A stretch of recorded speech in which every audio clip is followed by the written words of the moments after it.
What's up guys, my name is Ace, and welcome back to another Battlefield 6 gun guide. In today's episode, we're finally going to be getting all caught up on the SMG category with the KV9. We're going to be diving deep into the stats, and toward the end of the video, I'll be sharing a couple excellent attachment combinations to try out.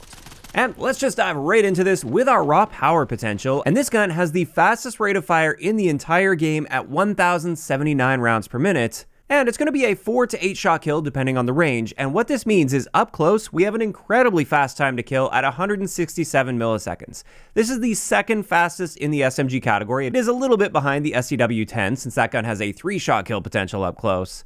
But even with that in mind, this is a practically untouchable time to kill potential against almost any other gun in the game. At least up close, although even at a distance, it maintains an amazing time to kill potential. In fact, if you're hitting your shots, this will outgun almost every assault rifle in the game time to kill wise at long ranges. So it's definitely very impressive in this area, but next let's have a look at our ranges, and this does have a standard range profile for an SMG. So we're going to see our damage range drop off points at 9.5 meters, 21.25 meters, 37.5 meters, and then 75 meters. And you can see there, looking at those time to kill potentials, even when you get to like mid to longer ranges, this is outgunning all of the other SMGs as long as you're hitting those shots. Now, one area that may interfere with you hitting those shots as you're stretching your ranges out is the muzzle velocity. This is the slowest in the SMG category at 348 meters per second.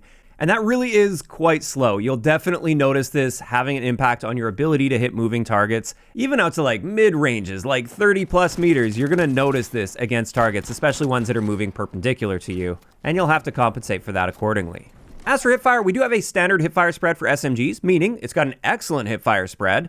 And if you're right up close and very confident you're not going to be missing many shots while hipfiring, then go for it. It's excellent in that area. The problem though does come with our magazine capacity, which we'll be looking at in just a little bit. But before we do that, let's have a look at recoil. And as you can see here, compared to the other SMGs, especially when you consider the rate of fire, this is not too bad. But it is of course worth noting we're only firing 17 rounds here compared to the 30 rounds that you're seeing with almost all of the other SMGs. So that does make it look at least a little bit better than it is. But I mean, comparing that to the SCW-10 and even the CZ3A1, this one does have a tighter grouping, especially early on in the magazine, and I actually find it to be very controllable considering its insane fire rate, although that does align with the Chris Vector in real life.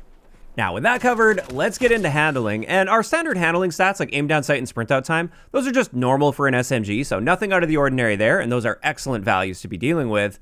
However, the big downside that I already kind of hinted at is our magazine capacity by default is just 17 rounds, but at least our reload time's really not all that bad relative to something like the SCW-10, which also has a tiny magazine capacity but a much slower reload. Now, thankfully, if you can get this gun up to level 40, we have the ability to use a 27 round mag, which helps a ton, but it's definitely a bit of a grind to get there. And it also costs a ton of attachment points. So there are some pretty big downsides there.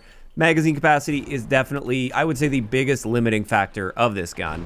And then finally, for our base multiplayer stats, we have our mobility stats, which are just standard for the SMGs in this game. Nothing out of the ordinary there. And this just leaves us with some basic REDSEC stats. If we're dealing with 2 armor plates, this gun is going to be an 8 to 15 shot kill, depending on the range. And once again, our time to kill potentials are excellent, like some of the best time to kill values you'll see in REDSEC. And especially if you can keep yourself up close with this, it will absolutely destroy people, even if they've got 2 armor plates on. But of course, once again, the limiting factor does become our magazine capacity. Because if you end up dealing with multiple enemies, or if you miss a few shots here or there, or you just can't get yourself in those very close range situations to reduce the number of shots to kill, you may often find yourself running out of ammo at the worst possible time. And there we have it. That wraps it up for all of the important stats of this gun. Now let's get into a couple excellent attachment combinations to try out. And the first one I wanted to share is my aggressive stealth build.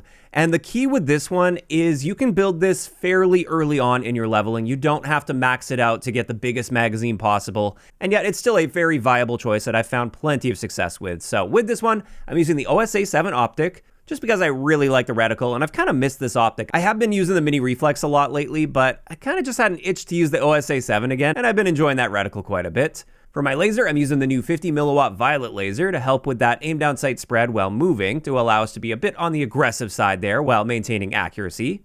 For my suppressor, I'm using the CQB suppressor, so I'm not hurting my hip fire at all, and I'm staying off the radar. For my barrel, I'm using the extended barrel, so we can get that muzzle velocity up to a slightly more reasonable point, and that helps with the versatility of this gun, because I do feel comfortable recoil-wise stretching out with this gun. It's just that velocity that often holds me back, so it's nice to gain that little bit there with the extended barrel. For my underbarrel, I am using the rib vertical to bring that recoil down a bit.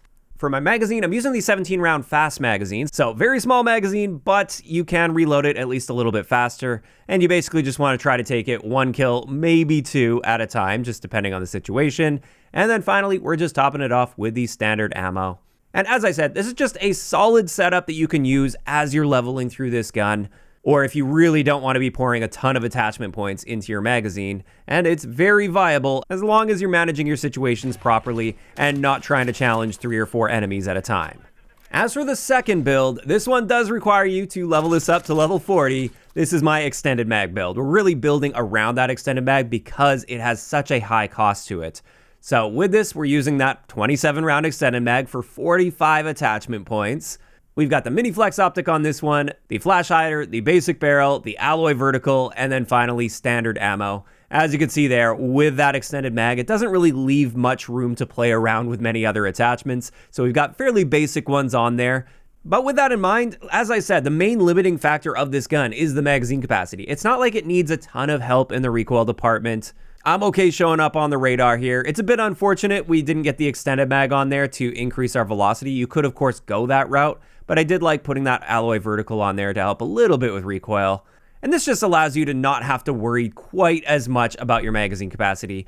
But even in saying that, with the insane fire rate that this gun has, even with 27 rounds, you're going to burn through those mags pretty quickly. But obviously, it's much more capable at getting consistent double kills and maybe even some triple or quad kills here or there.